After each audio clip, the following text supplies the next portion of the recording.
you're not entirely overjoyed by what I have to offer, you've lost your senses.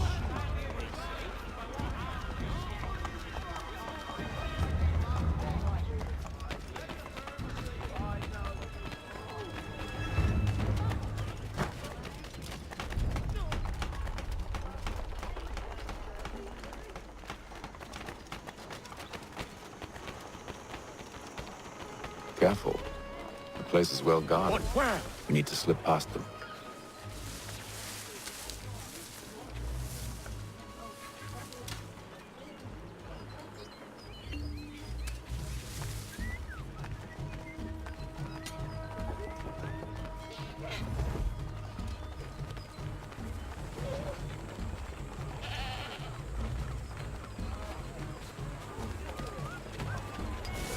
Where?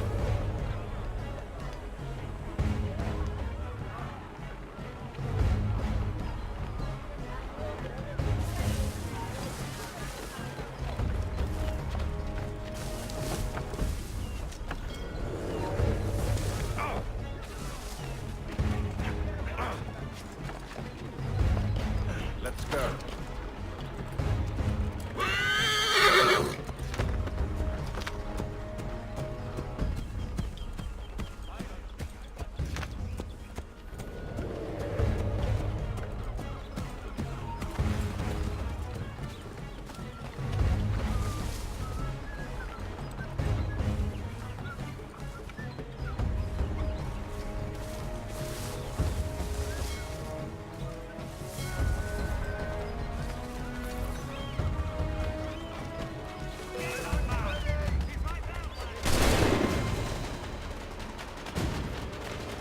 Time to get you!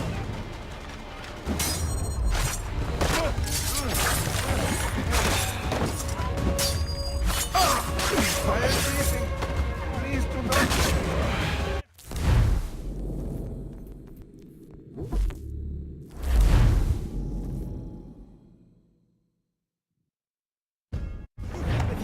Hinges for door, tools, you name it. I may well have it. See, Charles? We'll have church in no time. Just as I said we would. If I might ask, sir, where did you learn to do all this? It is a requirement when you are raised in the manner that I was. Perception is fundamental to the Order. It guides the feet when running and climbing, informs the hands when striking and fighting. But most important, it transforms the senses, and we begin to know the world in a different way.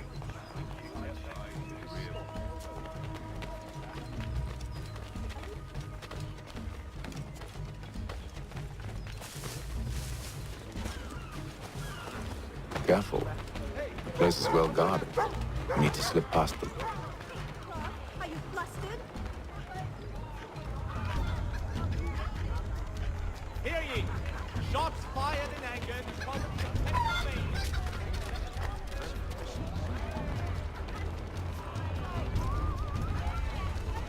You've no need to shock anywhere else, good folk.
But where?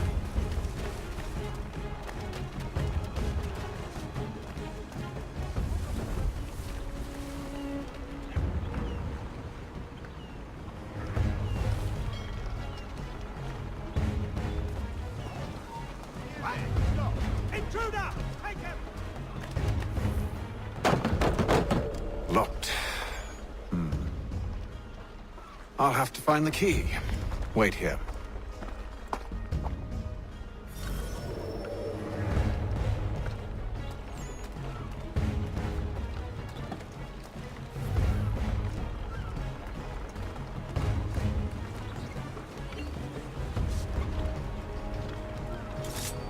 Oh, hell! Need to get out of this! Shit! Oh, there! You're like that, eh?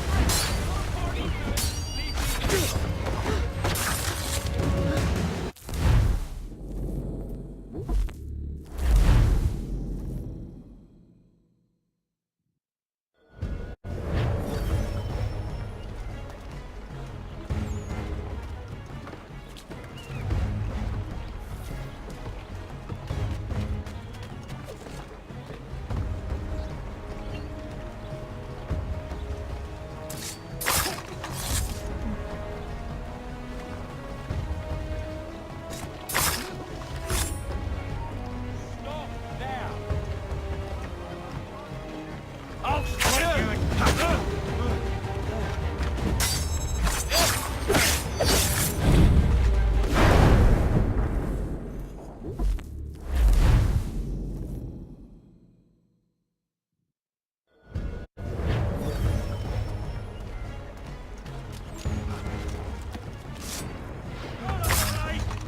Don't let him escape!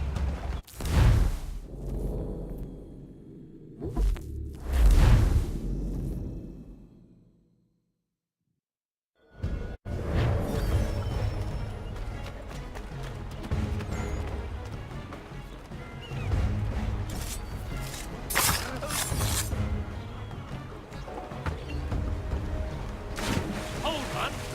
You're dead!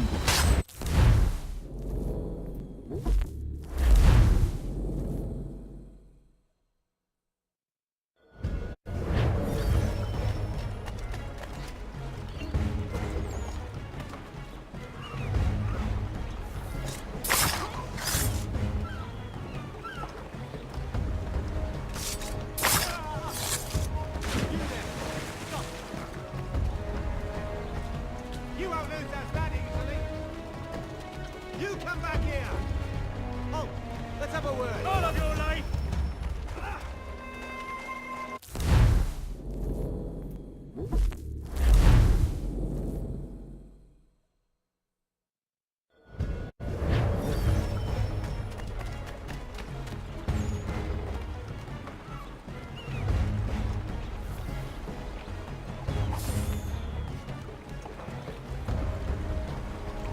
You! Hawk!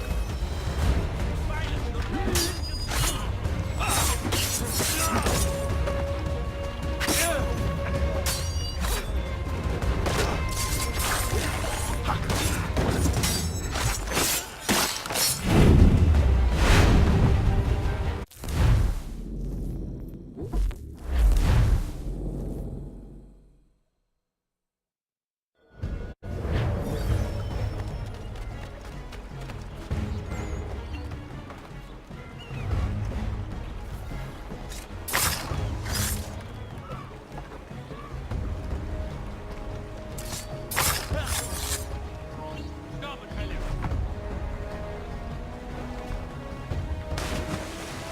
Let me out of... Ah! Yeah!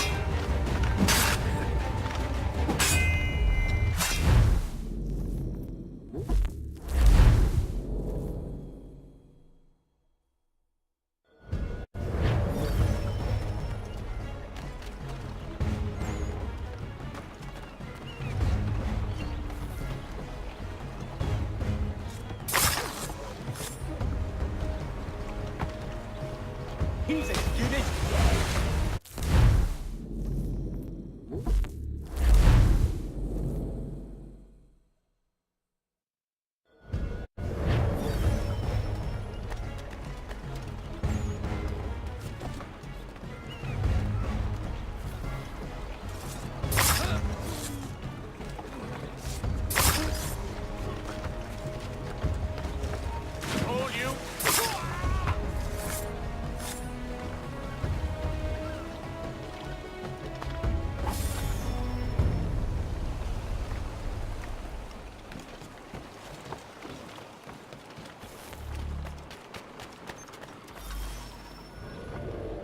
Well then.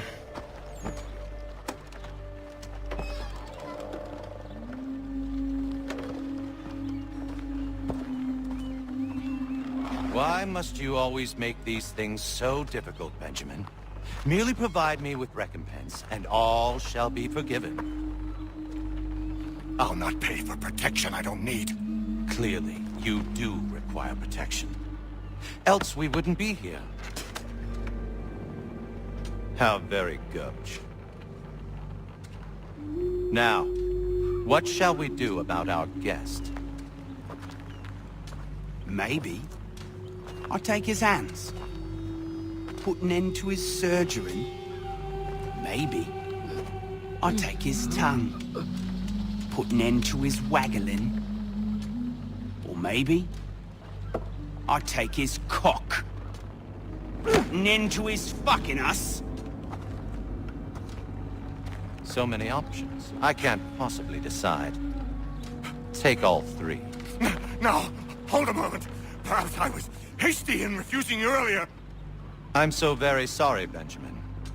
But that door has closed. Be reasonable, Silas.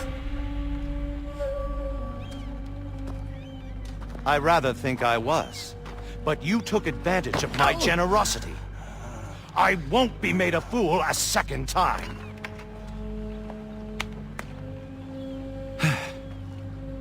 I fear I lack the constitution to bear witness to such barbarism. Come find me when you're finished, Cutter. You'll regret this, Silas, do you hear me? I'll have your head! No. I rather think you won't. Quick little swipe and no more is. How's that sound, Mr. Church? At least I'll be spared more of your name prattles. Maybe you'll get lucky and pass out. Though I dare say I'll do my best to ensure that doesn't happen. Your parents must be so very proud to have raised a son.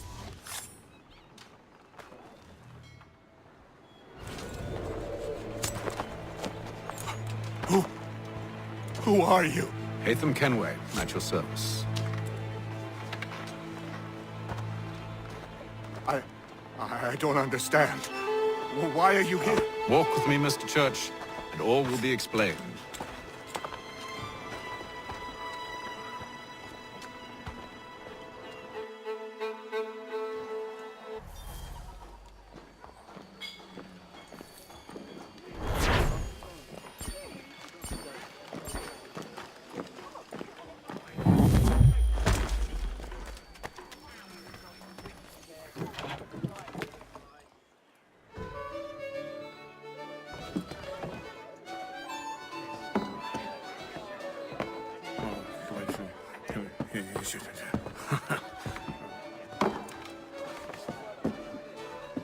Johnson's told me what you intend.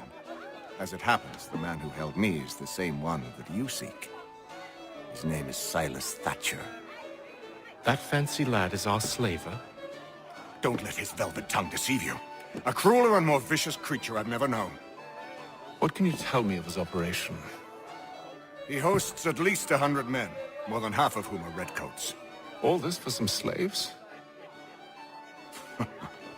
Hardly. The man's a commander in the King's troop, in charge of the Southgate Fort. We need to find a way inside. Let me think on it. In the meantime, I'll attend to our final recruit. John Pitcairn's our man. I'll take you to him.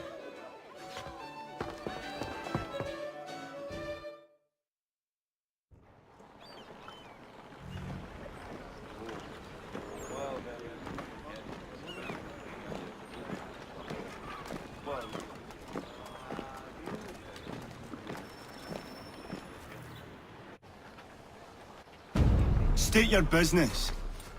New recruit. More kindling for the pyre, eh? Well, go on then.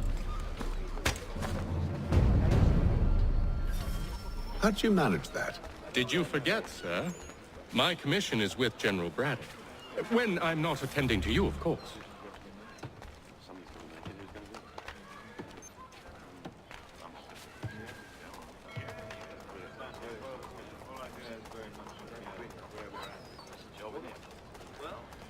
What about it?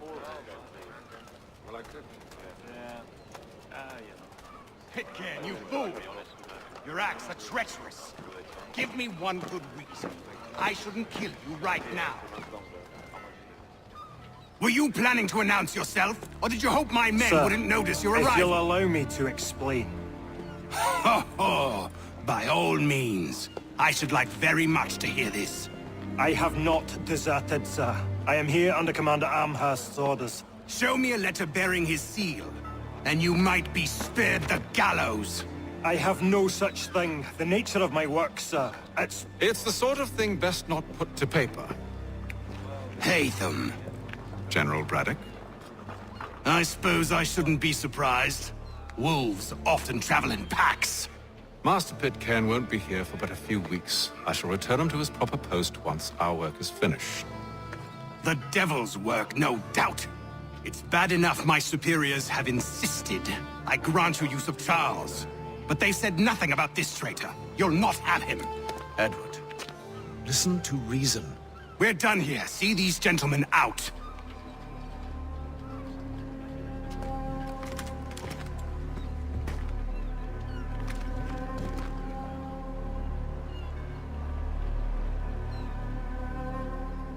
Well, that didn't go as I expected. And to think I used to call him brother. What now? They'll chase us off if we try and return. We're done with this camp. As luck would have it, so are they. Come along. What are you planning? To steal Master Pitcairn. What? You'll see. Now, when I give the signal, you're to distract Braddock's patrol and lure them into a dead end.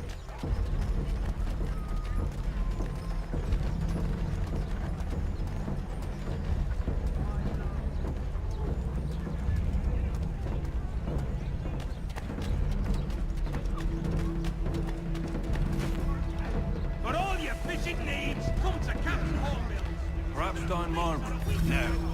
It's one of Lynn or Ship Street. Yes.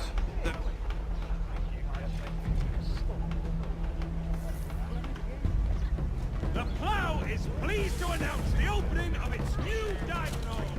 Whatever the occasion, if you've a party, we've the space. Christ to change hands.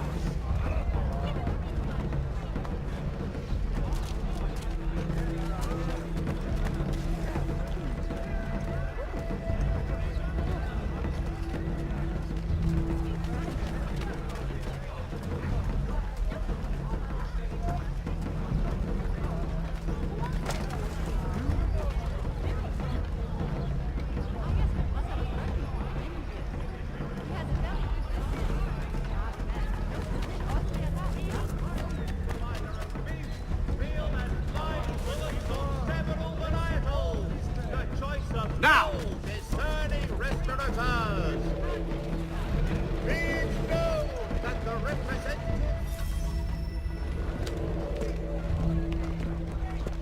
Oi! You thieves and scoundrels, one and all! Fie on you and your false war! Dr. Bobby wearing his flag for collusion and malfeasance. Pardon me. After him! Makes his calves.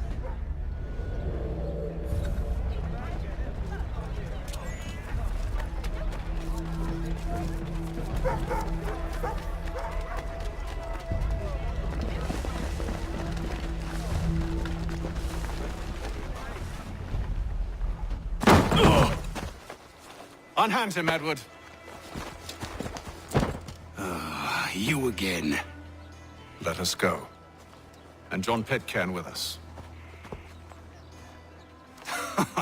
I will not have my authority challenged. Nor I. Put them all in chains.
commanded this. Or should our paths ever cross again, all debts will be forgotten. You're free now, John. Traitor! Go on then. Join them on their fool's errand. And when you find yourself lying... I assume you've good reason for causing all this madness. What is it you require of me? I'll explain everything on the way.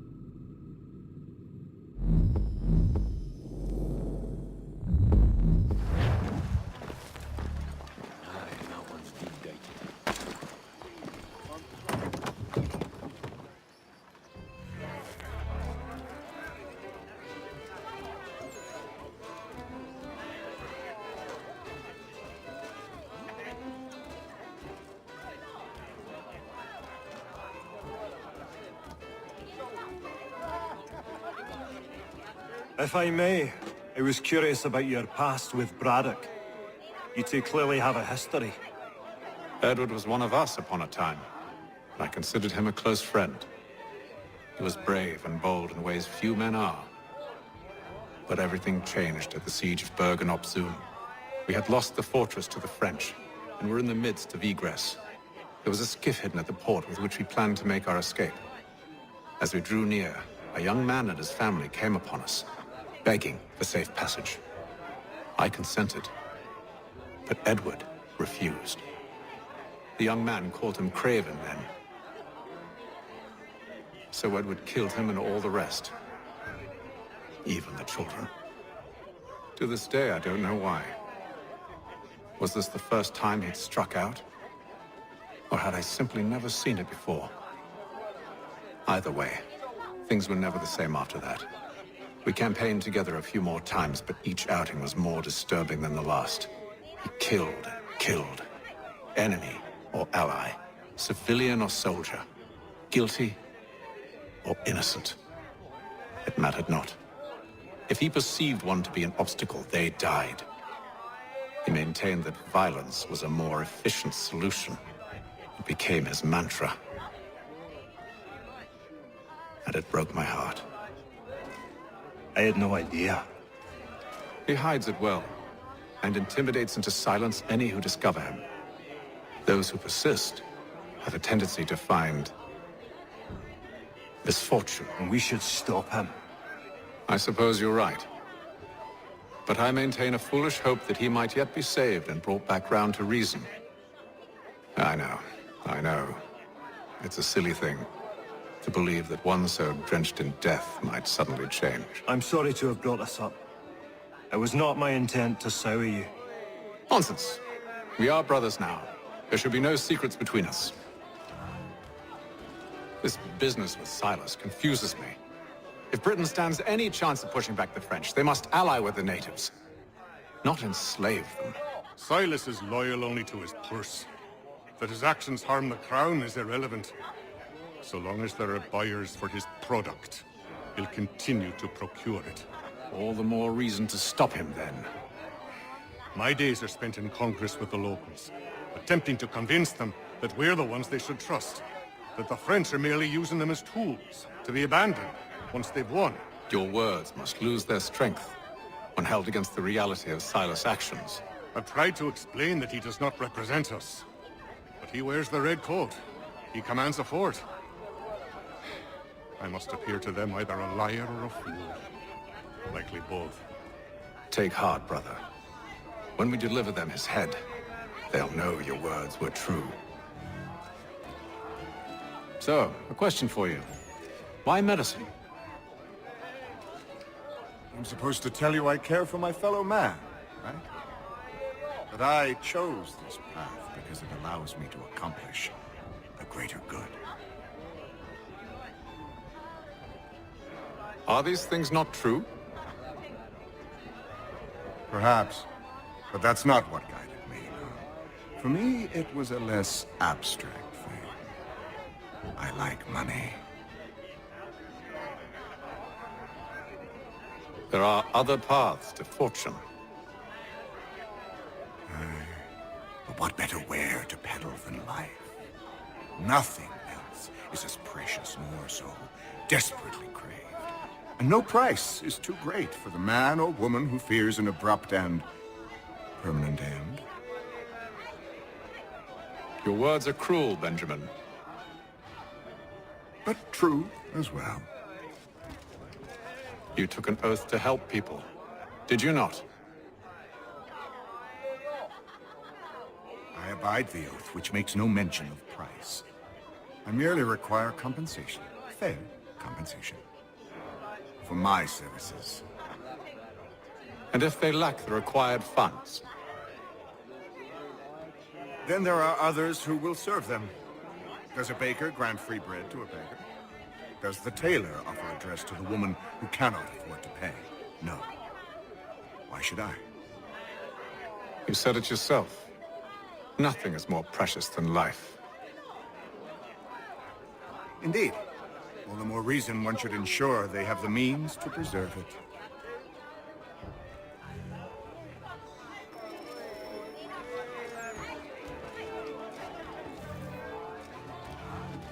When I know something, you'll know something.